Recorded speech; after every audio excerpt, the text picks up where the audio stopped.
Hello students, this is Siddharth Jain, a foreign faculty from Hargrove Butler Technical University. This is the fourth lecture of Unit 4th of Hydraulic Engineering Machine. Okay.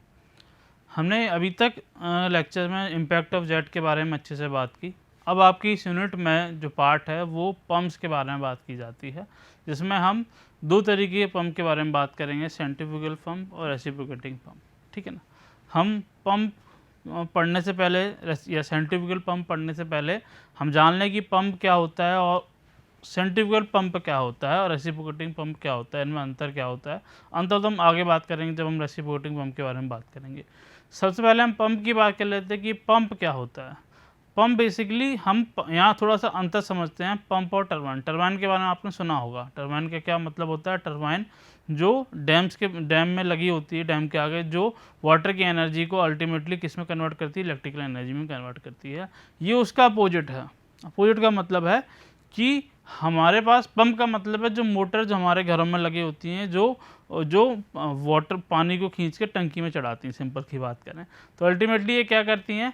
ये hydraulic machine है जो mechanical energy यानी कि electrical energy से जो mechanical energy जो shaft घूमती है, मैकेनिकल एनर्जी से हाइड्रोलिक एनर्जी में कन्वर्ट करती है, that is called as a pump.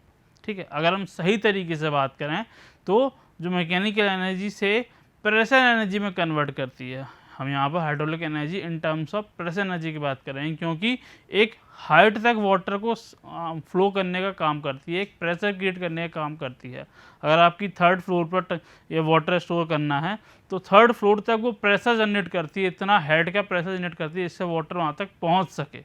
तो यहाँ पर हम बात करेंगे जो हाइड्रोलिक एनर्जी, वो बात करेंगे in the form of pressure energy. ठीक है ना। तो अगर हम सही तरीके से बोलें तो पंप की डेफिनेशन है hydraulic machine that convert the mechanical energy in the hydraulic energy which is in the form of pressure energy is called as a pump। अब ये जो एनर्जी का कन्वर्जन हो वो सेंट्रीफ्यूगल फोर्स ऑफ फ्लूइड के कारण हो रहा हो। अगर energy conversion centrifugal force of fluid के कारण हो रहा हो तो वो पंप कहलाता है सेंट्रीफ्यूगल पंप, और कुछ नहीं बस। और रेसिप्रोकेटिंग में थोड़ा सा अलग होता है, हाँ अभी नहीं बताएंगे, जब आपको पढ़ाएंगे तभी समझाएंगे। तो सिंपल आप कहते हो mechanical energy is converted into the pressure energy by means of centrifugal force on a fluid, that hydraulic machine is called as a centrifugal pump. तभी आपको अंतर समझ में आएगा। ठीक है, जब मैं आपको रेसिप्रोकेटिंग पंप के बारे में बात करेंगे। ठीक, तो सेंट्रीफ्यूगल पंप वही होता है जो सेंट्रीफ्यूगल फोर्स को लेता है बेसिकली वाटर के, तो उसको सेंट्रीफ्यूगल पंप कह लेते हैं। अगर हम प्रिंसिपल की बात करें किसके? सेंट्रीफ्यूगल पंप की, तो ये वर्क करता है फोर्स वर्टेक्स फ्लो। आपने अगर फ्लूइड मैकेनिक्स पढ़ा हो तो उसमें आपने फोर्स वर्टेक्स फ्लो पढ़ा होगा, इसमें फ्री वर्टेक्स और फोर्स वर्टेक्स के कॉन्सेप्ट के बारे में आपने जाना होगा। तो फोर्स वर्टेक्स फ्लो के कॉन्सेप्ट पे काम करता है, प्रिंसिपल से काम करता है। इसका मतलब क्या होता है? यहाँ पर एक सर्टेन मास ऑफ लिक्विड या फ्लूइड जो रोटेट कराया जाता है ज़बरदस्ती बाय द एक्सटर्नल टॉर्क, और उसके कारण एक प्रेशर हेड जनरेट होता है, जिसके कारण हमारे पास वाटर राइज करता है, एक प्रेशर हेड जनरेट होता है। ठीक है। अगर हम बात करें और डीपली तो जो प्रेशर हेड है किसी भी पॉइंट पर रोटेटिंग लिक्विड या फ्लूइड के, वो प्रोपोर्शनल होता है square of the tangential velocity of the liquid at the point. ये थोड़ा ज़्यादा होगा, अगर आपने फोर्स वर्टेक्स या फ्री वर्टेक्स पढ़ा होगा तो आपको ये समझ में आ रहा होगा, लेकिन हम सिंपल सी बात कर लेते हैं।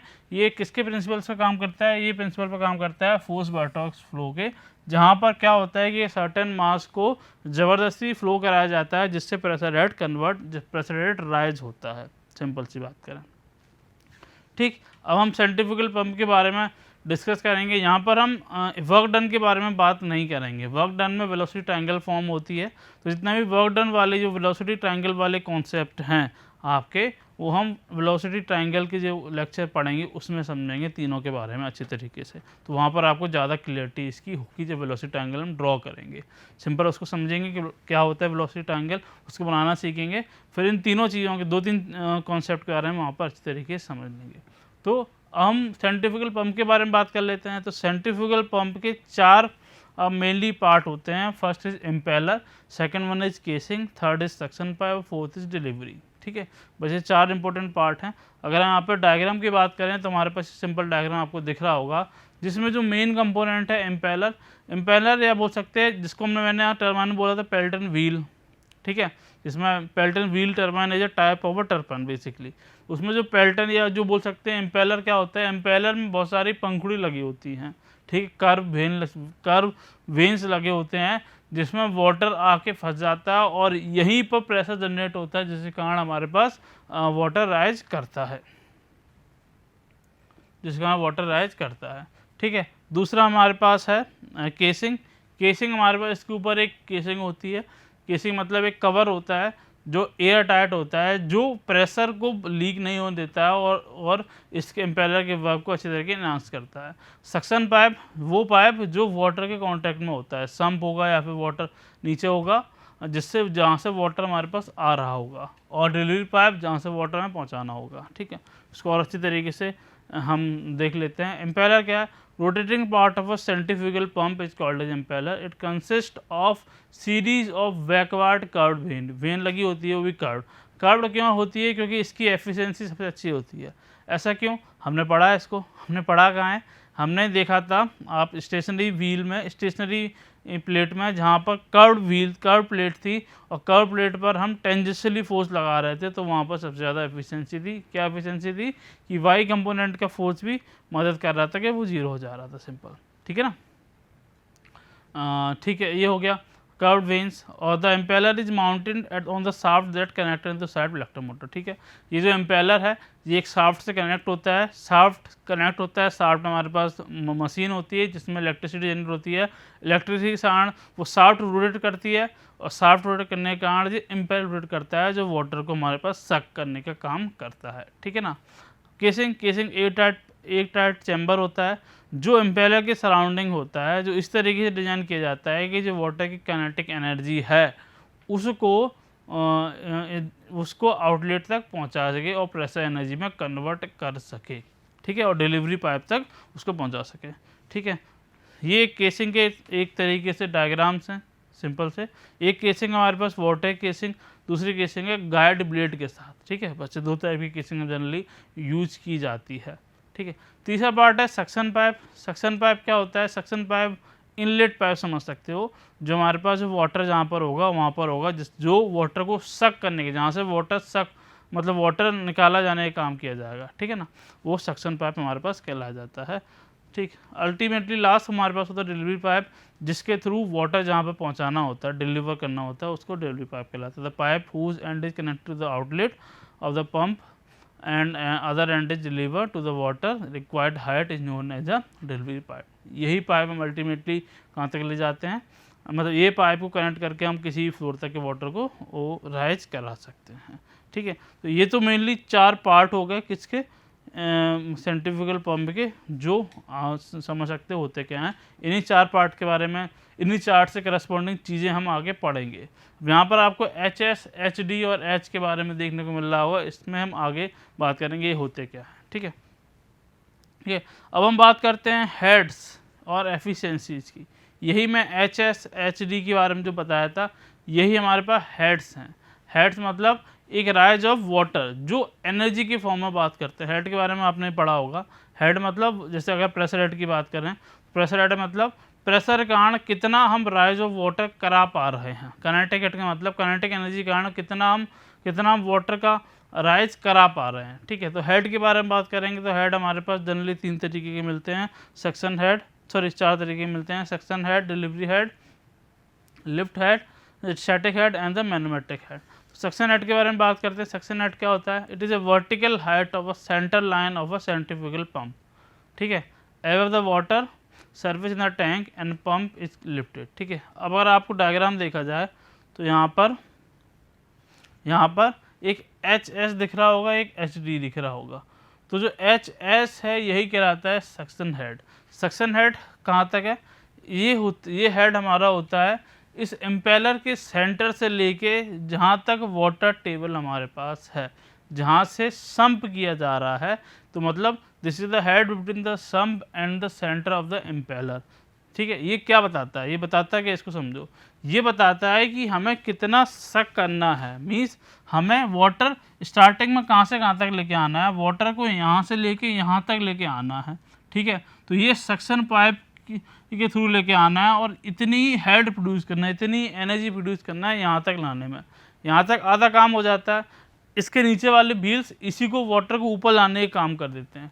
अब ऊपर वाले जो व्हील्स है, ये है, ये इस वाटर को आगे डिलीवरी तक पहुँचाने का काम कर देते हैं। तो सक्शन हेड क्या है? The head between the sump and the centre of the impeller. It is a vertical head of the center line of the centrifugal pump, central pump देखी थी, to the water surface in the tank or the pump in which the water is to be lifted. ठीक है। Delivery head HD, इसको HS से represent करते हैं। ठीक है, डिलीवरी हेड HD, उसके ऊपर का जो पार्ट आपने देखा था HD, ये कहलाता है डिलीवरी हेड। इसको डिफाइन करें तो it is the distance, it is the head between the centre line of a centrifugal pump या फिर centre line of a impeller to the delivery pipe. ठीक है, end of delivery pipe, it is called as a delivery head. The vertical distance between the centre line of a pump and the water surface in the tank to which the water is delivered is called as a delivery head। ठीक, simple. तीसरे की बात करेंगे हम, static head की बात करें तो स्टैटिक हेड की अगर हम बात करें तो इन दोनों के समेसन को, इन दोनों के कॉम्बिनेशन को जहाँ कहते हैं स्टैटिक हेड। आपको स्टैटिक हेड किसके रूप में प्रेजेंट हो रहा होगा? यहाँ पर कैपिटल H के फॉर्म में आपको दिख रहा होगा। अल्टीमेटली अगर हम बात करें तो capital H the summation of HD and HS, यानी कि static head is a summation of suction head plus delivery head. तो यहाँ पर स्टैटिक हेड को अगर हम डिफाइन करना चाहें, it is the sum of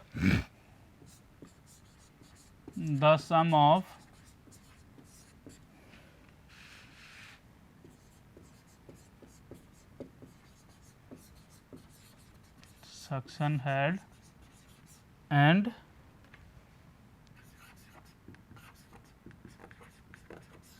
delivery.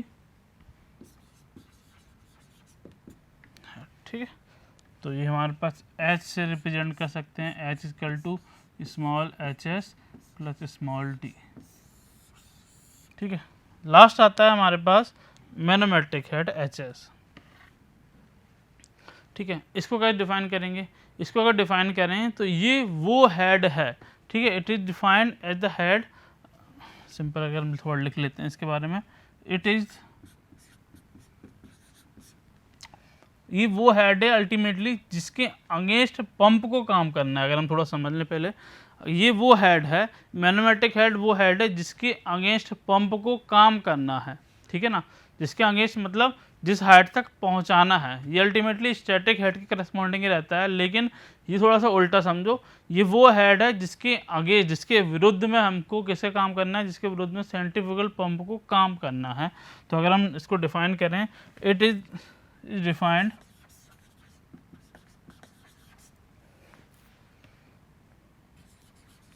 as the head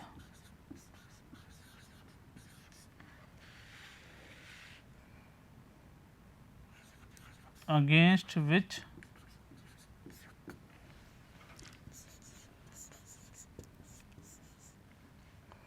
a centrifugal pump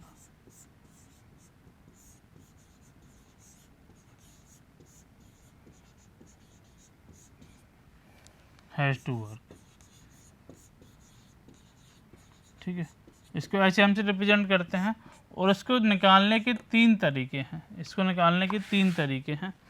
ठीक, इसको मैनोमेटिक हेड निकालने के तीन तरीके, हम तीन तरीके से एक करके बात करेंगे। पहले तरीके की बात करते हैं, पहला फॉर्मूले की बात करते हैं। तो अगर हम HM को डिफाइन करें तो HM यहाँ पर क्या हो जाएगा? HM हो जाता है head imparted by the impeller to the water. ठीक है, head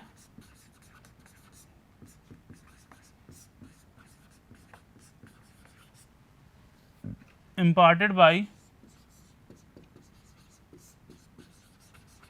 impeller to the water minus head loss, minus losses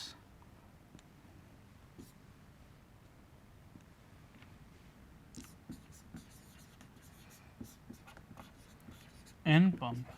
ठीक है, तो यहाँ पर आपको समझ में आ गया होगा यहाँ पर मैग्नेटिक हेड का मतलब है जो इम्पेलर के द्वारा जो काम किया जा रहा है, जो हेड जनरेट किया जा रहा है, जो एनर्जी जनरेट की जा रही है, उसमें से हम जो लॉसेस को माइनस करते हैं। यानी कि मैग्नेटिक हेड का मतलब है जो नेट हेड निकल के आ रहा है, जिसके अगेंस्ट जिसको अल्टीमेटली जिसको हमें सेंट्रीफ्यूगल फॉर्म के द्वारा निकालना है, उस नेट हेड को बोलते हैं मैग्नेटिक हेड। तो पहला तरीका ये है मैग्नेटिक हेड निकालने का। दूसरा तरीका हमारे पास है टोटल हेड जो आउटलेट पर निकल के आ रहा है माइनस टोटल हेड जो इनलेट पर हमने देखा था। उन दोनों को माइनस कर देंगे तो भी हमको नेट हेड निकल के आ जाएगा जो नेट हमको निकालना है। ठीक है, तो दूसरा तरीका हमारे पास है total head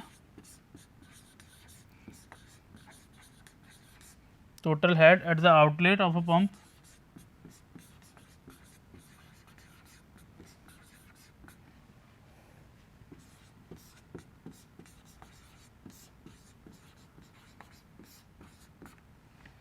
minus total head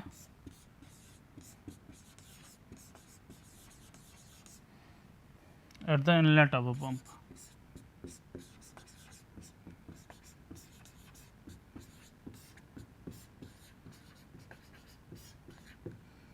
ठीक है, ठीक। अब तीसरा तरीके क्या हो सकता है?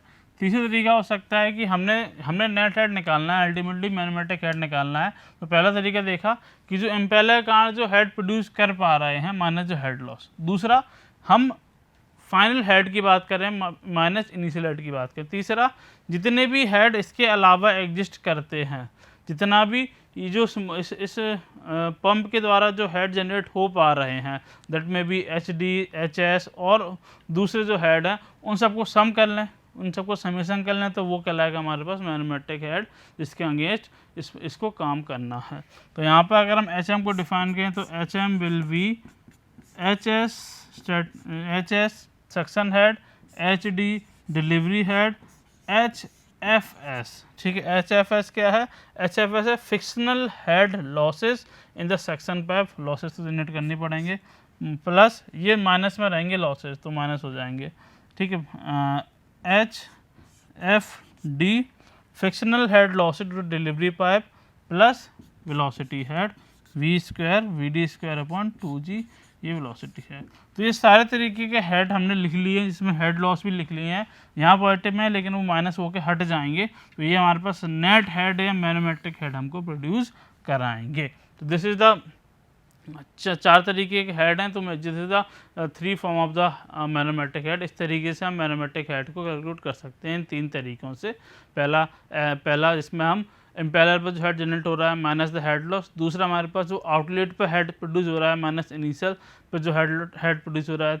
तो तीसरा तरीका है जितने भी तरीके के हेड्स हमारे पास हैं और जो लॉसेस हमारे पास हैं उनको नेट ऐड कर लेते हैं और वेलोसिटी हेड को प्लस करके निकाल लेते हैं, तो जो हेड निकल के आता है उससे हम मैग्नेटिक हेड बोल सकते हैं। ठीक है, हेड्स की बात हो गई है। अब हम एफिशिएंसी की बात कर लेते हैं कि एफिशिएंसीज क्या होती हैं। अब एफिशिएंसी पढ़ने से पहले हम एक तरीका जान लेते हैं जिससे हमें सारी एफिशिएंसी बहुत अच्छी तरीके से समझ में आ जाएंगी। 3 तरीके जनरल एफिशिएंसी होती हैं, मोनोमेटिक, मैकेनिकल, ओवरऑल। ठीक है, सबसे पहले एफिशिएंसी की बात कर लेते हैं क्या होती है। एफिशिएंसी मतलब सभी जानते हैं कि आउटपुट अपॉन इनपुट, हमने कितना इनपुट लगाया, कितना आउटपुट हमको मिला, that is called as efficiency. ठीक है, अब हम पहले समझ लेते हैं कि हमारे पास जो पंप होता है उसमें पावर ट्रांसमिशन और एंड रिजल्ट हमारे पास क्या है। सबसे पहले बात कर लेते हैं पंप में। तो पंप जो पावर ट्रांसमिशन है वो शाफ्ट या इलेक्ट्रिक मोटर के कारण होती है शाफ्ट पर, यानी सबसे पहले पावर हमारे पास आई शाफ्ट के पंप के शाफ्ट पर। ठीक है, फिर जो पंप के शाफ्ट है उससे कहाँ गई इम्पेलर पे। ठीक है, और इम्पेलर से कहाँ गई हमारे पास जहाँ वाटर में पहुँचाना होता है वहाँ पर। ठीक है, तो पावर हमारे पास तीन जगह ट्रांसफ़र हुई। पहले हमारे पास shaft, impeller, then water head. तो इन्हीं तीनों के बिहाफ पर ये 3 एफिशिएंसी हमको पढ़नी है, मैग्नेटिक, मैकेनिकल और ओवरऑल। ठीक है ना, मैग्नेटिक, मैकेनिकल, ओवरऑल। ठीक है, मैग्नेटिक एफिशिएंसी को छोड़ो, अगर मैग्नेटिक हेड की अगर हम बात करते हैं तो मैग्नेटिक हेड का मतलब क्या होता है हम यहाँ पर समझेंगे। मैग्नेटिक हेड का मतलब क्या होता है, हमें जो नेट हेड मिल रहा है, नेट हेड की माल बोलें या फिर अगर हम सही तरीके से बात करें जो फाइनल हेड मिल रहा है। ठीक है ना, ये फाइनल एनर्जी मिली, यही तो आउटपुट है अल्टीमेटली। ये क्या है, यही तो आउटपुट हमने दी, आउटपुट हमने जो गेन किया, ठीक है, आउटपुट, ठीक है।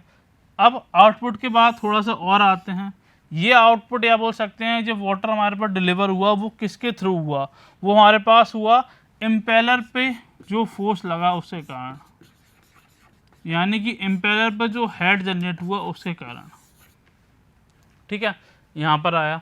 फिर इम्पेलर पर जो फोर्स हमारे पास जो पावर आ रही है वो कहाँ से मिली, वो मिली जा रही है हमारे पास, वो मिल रही है हमारे पास जो शाफ्ट में आ रही है वो, ठीक है, जो शाफ्ट में हमें देखने को मिल रही है वो, शाफ्ट में जो एनर्जी दे रहा है। तो इन्हीं तीन के अराउंड हम ये तीन एफिशिएंसी की बात करेंगे। अगर हम मैनोमेट्रिक एफिशिएंसी की बात करें तो मैनोमेट्रिक एफिशिएंसी हमारे पास निकल के आती है, बहुत सिंपल सी बात है, इसको मैनोमेट्रिक ईटा से रिप्रेजेंट करते हैं, ईटा MAN मैनोमेट्रिक। इसको सिंपल से बात करें तो मैनोमेट्रिक हेड का मतलब हो जाएगा, एफिशिएंसी मतलब हो जाएगा मैनोमेट्रिक, अभी आपको तीनों चीज़ें अच्छी तरीके से क्लियर हो जाएगी, head divided by manometric head जो फाइनल डिवाइडेड बाई जो बीच वाला हिस्सा है जो इम्पेलर पर हेड मिला जा रहा है वो, ठीक है, मैनोमेट्रिक अपॉन इम्पेलर, ठीक है, यहाँ शाफ्ट पे पावर दी जा रही है इम्पेलर, ठीक है, इम्पेलर पे हेड, ये इसको बोल सकते हैं head imparted by the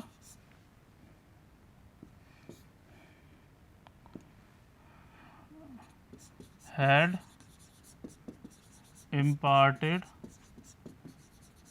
by impeller to water, ठीक, ये तो हो गया, ये तो हो गया हेड के करस्पॉन्डिंग। अगर हम पावर के करस्पॉन्डिंग बात करें जो अल्टीमेटली चीज़ है, तो यहाँ पर क्या है, यहाँ पर अगर हम बात करेंगे तो जो आउटलेट पर पावर दी जा रही है, इसको हटा के हम पावर के टर्म में बात करते तो ज़्यादा अच्छी तरीके से क्लियर आपको होगा।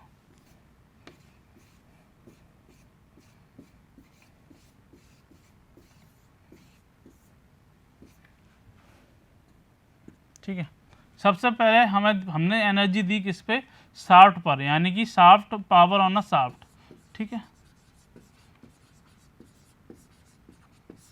शाफ्ट पावर दी, ये पावर आती आती कुछ लॉसेस हुए और कहाँ पर आई, इम्पेलर पे आई, तो इम्पेलर पे पावर आई, यहाँ कुछ लॉस हुए, HL मान लेते हैं। फिर ये शाफ्ट पावर आती हुई, शाफ्ट में जो वाटर आया उसको कहाँ पहुँचाया, आउटपुट पहुँचाया, तो पावर ऑन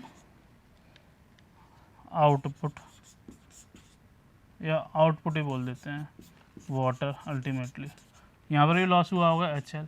तो सबसे पहले यहाँ से आई, यहाँ से शाफ्ट में पावर आई, फिर इम्पेलर में आई, देन आउटपुट में आई, तो इसमें ग्रेजुअली हेड लॉस हो रहा होगा और ग्रेजुअली हेड लॉस के कारण एफिशिएंसी भी घट रही होगी। तो अगर हम इनिशियल किसकी बात करें, अगर हम बात करें इस आउटपुट की यानी कि पावर के टर्म में बात करें तो जो मैथमेटिक एफिशिएंसी वो हो जाएगी power at output divided by power at impeller.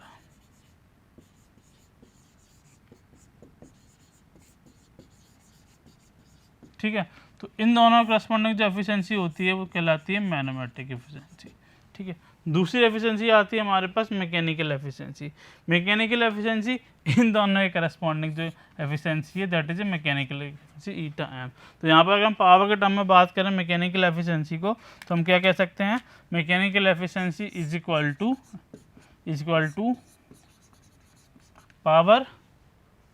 Power at impeller divided by power at shaft, क्योंकि ये इनपुट है, ये इसका आउटपुट है, ये इनपुट है, ये इसका आउटपुट है, तो आउटपुट डिवाइडेड बाय इनपुट ही निकालेंगे। तो आउटपुट डिवाइडेड बाय इनपुट हमारे पास mathematic efficiency, this output divided by input this is a mechanical efficiency. तो यहाँ पर हो जाएगी पावर एट इम्पेलर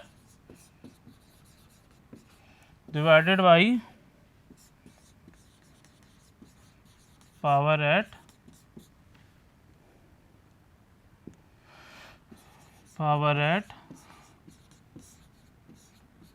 शाफ्ट।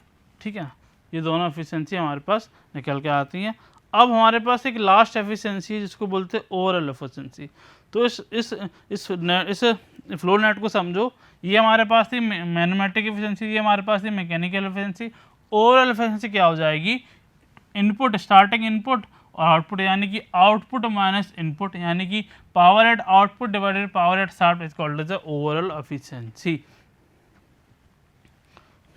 इसको ईटा नॉट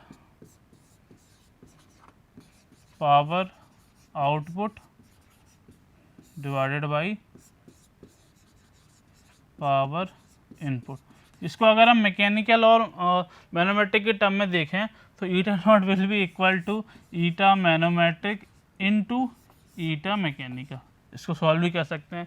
ईटा मैथमेटिक क्या होती है, power at output divided by power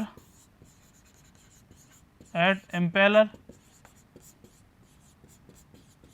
और ईटा मैकेनिकल क्या होता है, power at impeller divided power at shaft. हो गया काम, इससे ये कैंसिल आउट हो गया तो वही आता है। तो यहाँ से रिलेशनशिप याद रखना कि overall of efficiency is equal to the multiplication of mathematic efficiency into mechanical efficiency. ठीक है, तो ये एफिशिएंसी के बारे में बात हमने कर ली है। तो this is all for today's lecture.